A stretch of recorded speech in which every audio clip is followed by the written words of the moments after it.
The night she was taken, Elara had been running. She didn't know from what only that the forest around her had gone very wrong. The usual sounds of crickets and wind had vanished, replaced by something worse than silence, a held breath, the kind that comes just before something strikes. She was 23 years old, the daughter of a miller in a village too small to have a name that mattered, and she had never done anything worthy of being hunted, and yet the darkness behind her moved with purpose. They caught her at the tree line, cloaked figures, silent and fast like shadows that had learned how to grab. She fought. She bit one of them on the hand. It didn't matter. She woke up in a room that was too beautiful to be a prison. Stone walls draped in dark silk, a fire burning low in a hearth tall enough to stand inside, a window no bars, no chains that looked out over a mountain valley swallowed completely by fog. She was lying in a bed softer than anything she had ever touched, and she was not restrained. That frightened her more than chains would have. She sat up slowly, taking inventory. Her own clothes, no one had changed her. The room smelled of cedar and cold stone and something else she couldn't name. Old things, weight, time. She crossed to the window and looked out. Mountains, darkness, miles and miles of nothing. Wherever she was, no one was coming for her. The door opened without a knock. He was not what she expected. She had heard the stories everyone had, the vampire lord of the northern peaks, a creature of ancient cruelty, a collector of human lives who ruled from a castle no map would mark. She had imagined something monstrous, something with hunger written plainly across its face. He was tall, pale in the way marble is pale, not sickly, but deliberate, like something carved from a material that doesn't age. His hair was dark, his jaw sharp, and his clothes were the kind of black that seemed to absorb the firelight rather than reflect it. He stood in the doorway as if he owned the air in the room because he did. But his eyes were the color of a winter sky just before snow, pale, cold, and carrying something she had not expected to find there. Not hunger, not cruelty, something older and quieter than either. He looked at her the way a person looks at something they haven't seen in a very long time. "Kael, you're not afraid." His voice was low, almost surprised. "Elara, should I be?" He didn't answer. He studied her every inch of her face with an intensity that made her want to step back. She didn't. She had always been told that her stubbornness would get her killed. Perhaps tonight was that night. After a long silence, he turned to leave. "Elara, wait, aren't you going to?" She caught herself. She had almost asked, "Aren't you going to bite me?" It sounded absurd out loud. She tried again. "Elara, what do you want with me?" He paused, one hand resting on the door frame. He did not turn around. "Kael, nothing yet." And then he was gone. The door did not lock behind him. Elara stood in the middle of that beautiful room, in that terrible castle, at the edge of that endless dark mountain range, and felt something she hadn't expected at all. Curious. He did not come back that night, nor the following morning. Meals appeared she never saw who left them. A tray of bread and soft cheese and fruit so perfect it seemed wrong, set just inside the door each time she turned away. A fire that never died down, though she never caught anyone tending it. Clean water in a silver basin. A wardrobe that opened to reveal dresses in deep colors she would never have chosen for herself: burgundy, midnight blue, forest green, all of which, infuriatingly, fit her perfectly. On the second day, she tried the door to the corridor. It opened. She stood at the threshold for a long moment, half expecting someone to appear to stop her. No one did, so she stepped out. The castle was enormous and wrong, in the way that very old things are wrong. The proportions were slightly off. Hallways that were too wide, ceilings too high, stairs that went up for one more step than they should before leveling out, as if it had been built by someone who had studied human architecture from a distance and reproduced it from memory, with a few details changed. She found a library first, 3 floors of books, reached by iron spiral staircases smelling of leather and dust and centuries. She pulled a book from a shelf and discovered it was written in a language she didn't recognize. She pulled another. Same. A third. This one was in her language, and it was a book of maps. She turned to the index. The castle was not on any of them. She spent an hour in that library, cross-legged on the floor with the map book in her lap, trying to triangulate where in the northern peaks she might be. The exercise was probably pointless, but it was something to do that wasn't thinking about him. She found the portrait gallery on the 3rd day. It was a long corridor, wider than the others, lined floor to ceiling with paintings in dark frames. Some were landscapes, Some were abstract patches of color that made her feel vaguely unsettled without being able to say why, but most were portraits. People she didn't know, rendered in paint so old it had cracked in webs across their faces. Men and women in clothing from different eras, she could trace the centuries by the cut of their sleeves, the architecture of their collars. And in many of them, in the background, or at the edge, or sometimes standing at the center him. The same face, across what had to be 400 years of portraits, the same pale eyes, the same dark hair, the same stillness, not aged a day. She had known, of course, in the abstract way you know things about legends, that vampires were immortal, but seeing it laid out like this century after century of unchanged face in an ever-changing world made it real in a way that turned her stomach gently over.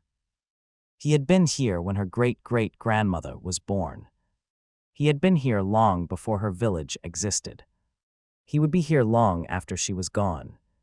She was about to leave the gallery when the last portrait stopped her. It was different from the others, newer, the paint barely cracked, the colors still vivid. A woman standing in what looked like a garden at dusk. She wore a white dress and her hair was loose, and she was laughing at something just outside the frame. She looked young and completely unguarded mid-laugh, caught at the precise moment before she knew she was being painted. Elara stared at it for a very long time. The woman in the portrait had her eyes. Not similar, not reminiscent of, the same shape, the same color, the same particular light in them. She heard a sound behind her and turned. He was standing at the entrance to the gallery. She had not heard him approach. His eyes went from her to the portrait and back. Something moved across his face too fast to name, too large to be nothing. Elara, who is she? A long pause. Kael, someone who was here a long time ago. Elara, she has my eyes. He looked at her carefully. Kael, yes, she does. He left the gallery. She stayed, looking at the painted woman who had laughed at something she would never hear, in a garden that had turned to stone, in a castle at the top of the world. On the 4th day, he came to find her in the library. She heard him before she saw him, not footsteps, because he made none, but the subtle shift of a room when someone else enters it. The air changed. The fire burned a degree sharper. She did not look up from her book. Kael, you've been in here for 3 hours. Elara, have I? I hadn't noticed. The light doesn't change. A pause, she turned a page. Kael, there are parts of the castle you shouldn't go. Elara, which parts? Kael, the east wing, the lower floors below the kitchen, the roof. Elara, why? Kael, because I've told you not to. She finally looked up. He was leaning against one of the iron staircases, arms folded, watching her with that careful neutrality she was beginning to recognize as his default expression. Elara, that's not a reason. That's an order dressed up as a reason. Something shifted in his expression, almost amusement, almost. Kael, the east wing is unsafe. The lower floors are for my kind, not yours. The roof in winter will kill you in under an hour. Elara, your kind, you mean other vampires. Kael, I mean the others who live here. Some of them are less restrained than I am. Elara, and you're restraining them. Kael, every day.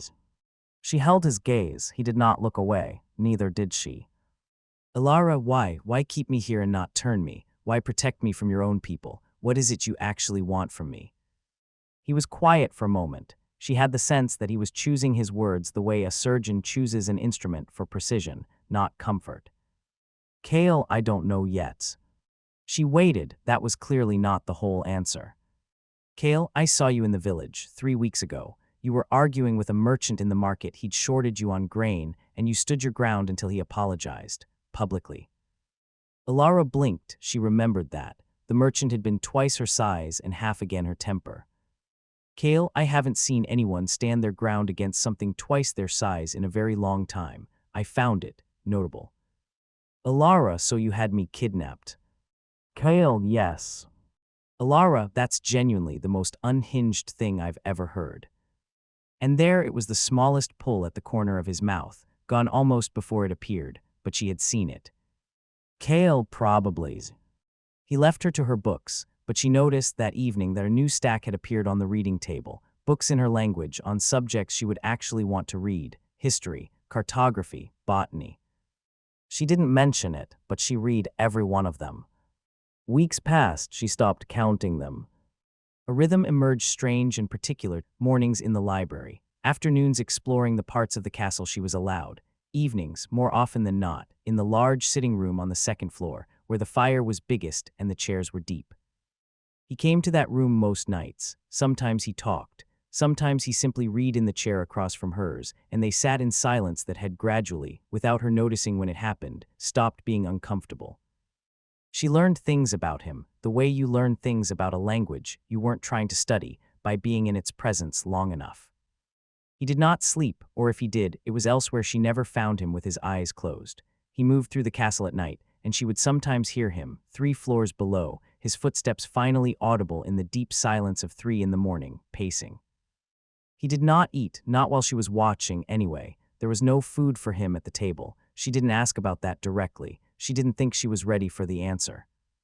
He read constantly: history, philosophy, strategy. He had opinions about all of it, and she discovered slowly, then all at once, that arguing with him was the most interesting thing she had done in years. He was precise and unsentimental and occasionally wrong in ways he absolutely refused to admit, which was so irritating it was almost charming. The crack appeared on a night in what she thought was late winter. She had come downstairs earlier than usual, drawn by some restlessness she couldn't name, and found him in the sitting room already. He was standing at the window, not reading, not moving, just looking out at the dark. She almost retreated. There was something in the set of his shoulders she had not seen before, not tension, but weight, old weight. But he heard her and turned, and the expression on his face when he did was unguarded in a way she had never caught before. Tired, the kind of tired that has nothing to do with sleep. "Elara, are you all right?" He seemed almost startled by the question, as if the asking of it was unexpected, as if perhaps no one had asked it in a very long time. "Kael, it's the anniversary of something. I sometimes find that difficult." She didn't push. She came and sat in her usual chair and picked up the book she'd left there the night before and read, or appeared to read. After a few minutes, he came and sat in his. They stayed like that for 2 hours. The fire burned low. She did not relight it. He did not move to leave. Near midnight, without looking up from her book, she asked, "Elaris, how long ago?" He knew what she meant. Kael, 87 years. She absorbed that. "Elara, that's a long time to still feel it." "Kael, when you live as long as I do, nothing fades. Everything stays exactly the size it was when it happened." She thought about that for a long time after she went to bed, what it would mean to carry every grief at its original weight forever, no time to soften it, no mercy of forgetting. She dreamed about the woman in the portrait. She was laughing again, just outside the frame, and this time Elara could almost hear what was funny. She broke the rule about the lower floors. She hadn't meant to. She had followed the sound of music, a strange, too perfect melody that drifted up through the castle in the late afternoon, and before she understood where she was going, her feet had carried her down 3 flights of stairs she didn't recognize, through a door she hadn't opened before, and into a corridor that was colder than the rest of the castle and smelled of iron. She knew immediately that she had made a mistake. There were 2 of them vampires, or at least she assumed so, from the same quality of stillness that Kael had. A man and a woman, both pale, both watching her appear in their corridor with the particular attention of creatures who have just noticed something edible. The woman smiled first. "Female vampire, well, you're not where you're supposed to be." Elara did not run. Running, she had learned from watching her father's cats hunt mice, was the worst possible response to predators. It was an invitation. "Elara, I got turned around. I'll find my way back." "Male vampire, will you?" "I don't think so. I think you'll stay a while." He moved too fast, in that way they had, and she barely had time to take a breath before he was 3 feet from her, close enough that she could see the hunger in his face that Kael had never once shown her, and she understood finally, viscerally, with her whole body rather than just her mind, what it meant that she was human here. The corridor dropped 10 degrees colder. Kael appeared between them. She hadn't seen him arrive. He was simply not there, and then he was standing between her and the male vampire with his back to her, his presence filling the corridor like a pressure front. The temperature was coming from him. She could feel it at her back. He said nothing. He simply looked at the other vampire. The silence was more frightening than anything he might have said. The male vampire stepped back, slowly, the way things step back when they remember what they are standing in front of. Kael turned and looked at her. He took in the fear she was trying to keep off her face, and something moved through his expression, something swift and hot that was gone almost immediately, but that she had seen. He put one hand briefly on her shoulder, just the shoulder, just for a moment, and it was the first time he had ever touched her. "Kael, come upstairs." She came. He walked her back to the upper floors without speaking, and when they reached the corridor outside her room he stopped, and she turned to face him, and he looked at her for a long moment with something in his face she couldn't quite read. "Kael, you're not afraid enough." "Elara, I was afraid. I was very afraid." "Kael, you didn't run." "Elara, running would have made it worse." He looked at her for another moment. "Kael, yes, it would have." He started to turn away. "Elara, Kael's." He stopped. It was the first time she had used his name. She hadn't planned to. "Elara, thank you." He was quiet for a moment. "Kael, don't go below the kitchen again." And then he was gone. She stood in the corridor for a long time, her heart still going too fast, her shoulder warm where his hand had been. She asked him about the portrait directly, 3 days later. She had been working up to it since the corridor incident, telling herself she was waiting for the right moment, knowing that she was simply afraid of the answer. Finally, she decided that the fear of knowing was worse than knowing, sat down across from him at dinner she ate. He watched, which was still strange but had become familiar, and asked, "Elara, the woman in the portrait, the last one in the gallery, would you tell me about her?" He set down the book he had been holding. He looked at the table for a moment before he looked at her. "Kael, her name was Sierra." A pause. "Kael, she was human. She came to the castle not as a captive. She came willingly, a scholar, interested in old things. I allowed it because it was a long time since anyone had come to the library for books rather than leverage." He stopped. She didn't fill the silence. "Kael, she stayed for 2 years, and then—" He didn't finish the sentence. He didn't need to. "Elara, what happened?" "Kael, what always happens with humans, time."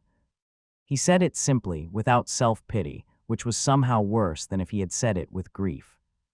"Kael, there was an illness. It moved through the valley that winter. She was young and strong, and it didn't matter." Elara absorbed that.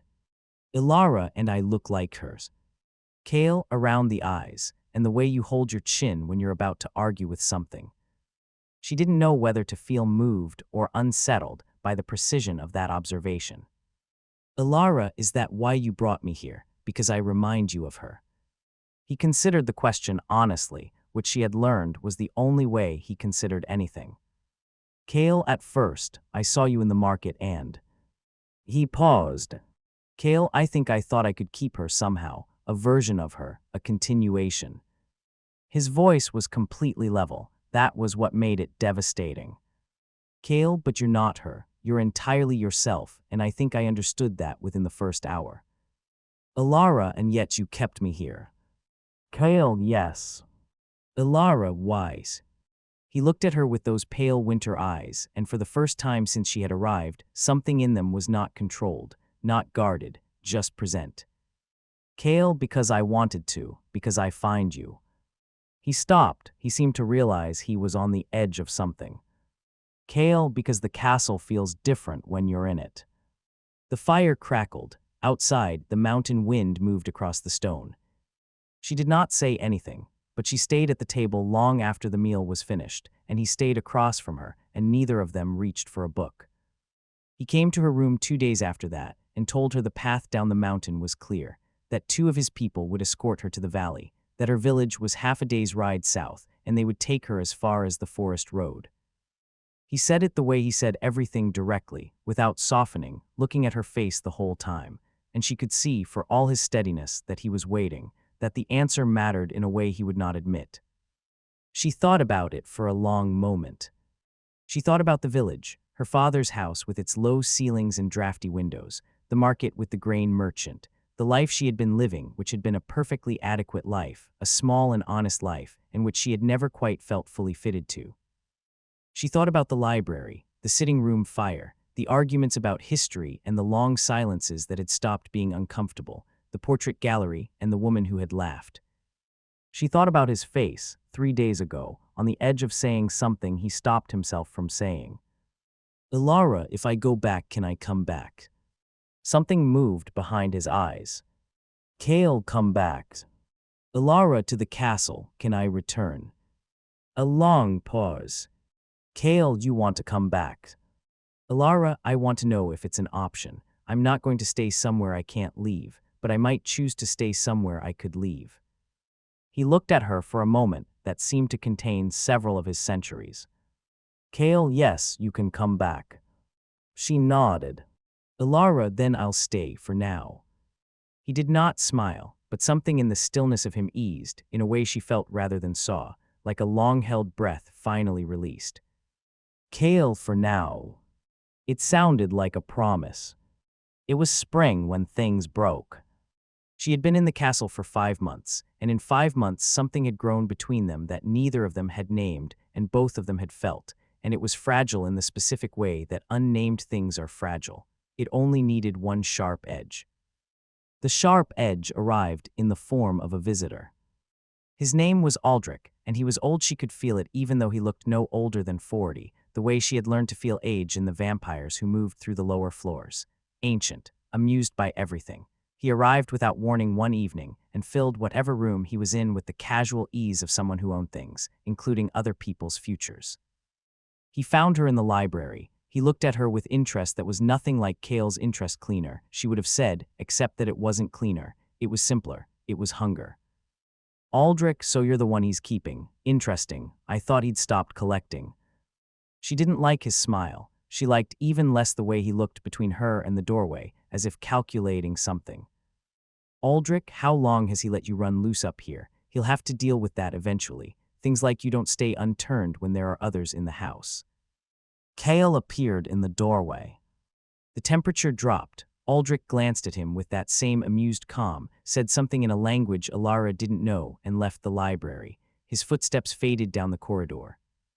Kael stood in the doorway and didn't move toward her. His face was the way it had been in the very beginning, sealed, controlled, revealing nothing. She waited. Kael, you should go. She went very still. Elara, what? Kael, down the mountain, back to your village, tonight if possible, tomorrow morning at the latest.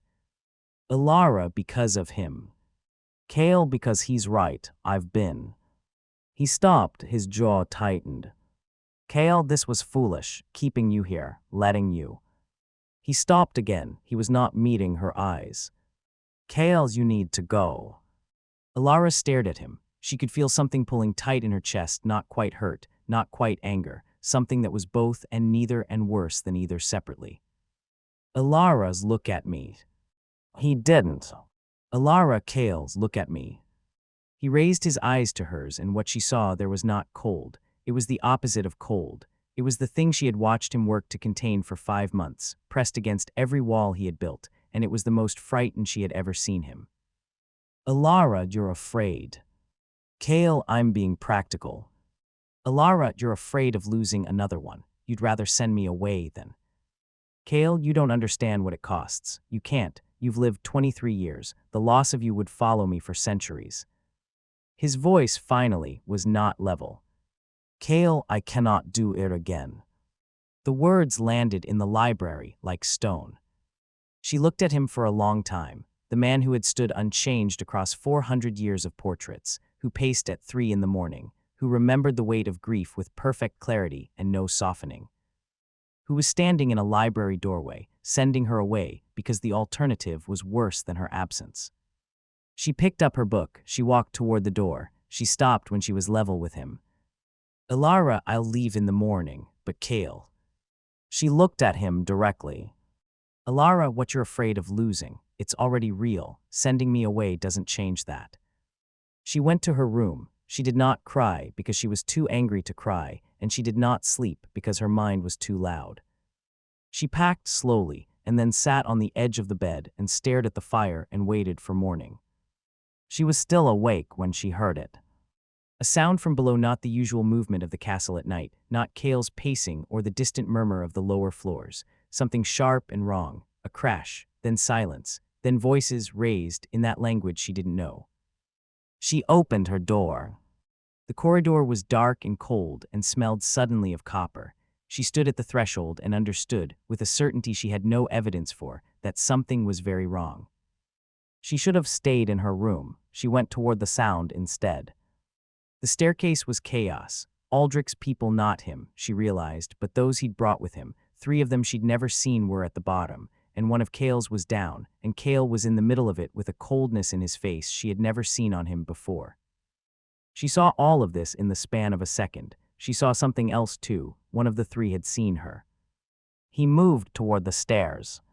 She did not run. She looked for a weapon, found a heavy iron candlestick on the hall table, got it in both hands. She didn't need to use it. Kael crossed the hall in the space between one heartbeat and the next and put himself between her and the vampire, and what came out of him in that moment was nothing like the contained, careful man who read in the chair across from hers. It was the thing beneath all of that, the ancient thing, the thing that had survived 400 years. It was over quickly after that. The 3 of them retreated, Aldrich with them, his amusement finally gone. The door closed. The castle was silent. Kael turned around. He was not hurt, or if he wasn't showing it. He looked at her standing in the hallway with the candlestick in both hands, and his face did something she had never seen it do. It broke open just for a moment, just enough. He crossed the hall and took the candlestick from her hands gently, carefully, and set it on the table. He looked at her for a moment without speaking. Elara, I'm all right. Her voice was mostly steady. Kael, I know, I can hear your heartbeats. A pause. Kael, it's fast. Elara, yes, yours would be too if you had one. Something crossed his face, a sound that was almost a laugh, the closest thing to one she had ever heard from him. Then he looked at her, and the nearness of losing her was still in his eyes, and this time he didn't look away from it. She didn't leave in the morning. She didn't leave the morning after that, either. And the morning after that was the first true spring day. The castle had seen the fog lifted, and the valley below was green, and the light came through the library windows in long gold bars for the first time since she'd arrived, and she was in the middle of reading something on the history of the northern peaks when she realized she had stopped thinking about leaving. She wasn't sure when it had happened, somewhere between the portrait gallery and the sitting room fire and the argument about military strategy that had gone on for 3 hours and ended with neither of them admitting they were wrong. Somewhere between his 3 in the morning pacing and the stack of books left for her without comment and the one moment in the corridor when he had put his hand on her shoulder. She had stopped thinking of the castle as somewhere she was being kept. She had started thinking of it as somewhere she lived. He found her in the library, as he often did. But today he didn't sit. He stood near the window, looking at the spring valley below, and there was something in the line of him, that familiar weight, but different today, purposeful. She set down her book. Elara, what is it? He turned from the window. He looked at her with those pale winter eyes, and for once he didn't seem to be calculating what to say. Kael, I've been thinking about what you said, in the library, before you were going to leave. She waited. Kael, you were right. Sending you away would not have changed anything. What I was afraid of losing it would still have been lost the moment you walked down that mountain. The only difference would have been that you'd have been gone and I'd have been. He stopped. He began again. Kael, I have lived 400 years, and I have gotten very good at protecting myself from things that could cause loss. I have gotten less good at. Another pause. She had never seen him search for words. Kael, this is not about Sierra. I need you to understand that. What I feel when you're in a room, when you argue with me, when you look at things like you're committing them to memory, when you stood in that corridor last night with a candlestick and didn't run. He met her eyes. Kael, that is not about what she was to me. That is entirely about what you are. And I have been trying for months to convince myself otherwise, because the alternative is knowing that I will lose you not the way I lost her necessarily, but that you are human and the years will take you, eventually, and I will remember it at full weight forever. The spring light came through the windows between them. Kael, and I find that I don't care. His voice, saying those last 4 words, was the steadiest it had ever been. Kael, I find that what you are to me now is worth every version of loss I could imagine, and I wanted to say that plainly before I talked myself out of it again. Elara looked at him across the library, the impossible man, the ancient creature, the careful, precise, guarded person who had put books on her table without saying why and stood between her and things twice her danger, and paced at 3 in the morning under the weight of centuries. She got up from her chair, she crossed the library, she stopped when she was close enough that she had to look up to meet his eyes. Elara, I'm not Sierra. Kael, no, you are entirely, stubbornly, infuriatingly yourself. She laughed, a real one, startled out of her. Elara, infuriatingly. Kael, constantly. And then slowly, giving her every opportunity to move away if she wanted, he raised one hand and tucked a strand of hair back from her face. His hand was cool against her skin, and careful, and it stayed there at her cheek for a moment. She reached up and covered his hand with hers. Outside, the spring valley stretched away below them, and the fog was gone, and the light was gold, and it was the most ordinary and extraordinary morning the castle had seen in 400 years. She went home that summer, not to leave to explain. Her father had not been idle in her absence. Half the village had assumed her dead, the other half had assumed something worse. She spent 2 days setting the record straight as the record could be set, given the circumstances, and listening to her father's feelings about the whole situation, which were significant and largely justified. On the 3rd day, she went back up the mountain. She visited every few months after that, long enough to remember where she had come from, long enough to bring books back from the village market, which Kael read and then argued with her about, and to bring news of the world below, which he listened to with an attention that she understood now was not indifference, but something more careful, the attention of someone who has watched the world change many times and knows what the patterns are. He visited the valley once in the autumn, just once and at night, and wearing the kind of unremarkable clothes that made people's eyes slide away. He stood at the edge of her father's property and looked up at the stars. She stood beside him. Elara, what are you thinking? Kael, that the world is smaller from down here, but the stars are the same. She leaned into his side. He did not move away. That winter, she moved permanently into the castle. She had her own rooms, though she used them mostly for the books she was accumulating. The library gained a new wing, her wing, she called it, which he denied having built for her with a straight face despite the fact that she had watched him direct the construction. The portrait gallery got one more addition. She found it there one morning without comment, without announcement, hung at the end of the gallery, next to Sierra's laughing portrait. Herself, painted in that same vivid style, standing in the library with a book in one hand and her chin lifted in the way he had described, the way that meant she was about to argue with something. She was not laughing, she was looking directly out of the frame, as if she could see exactly what was coming and had decided to meet it head-on. She stood in front of it for a long time. He appeared behind her as he always did, no sound, just the shift in the air and the slight drop in temperature, and the specific quality of attention that she knew now was only ever aimed at her. Elara, when did you do this? Kael, while you were in the valley. I commissioned it from memory.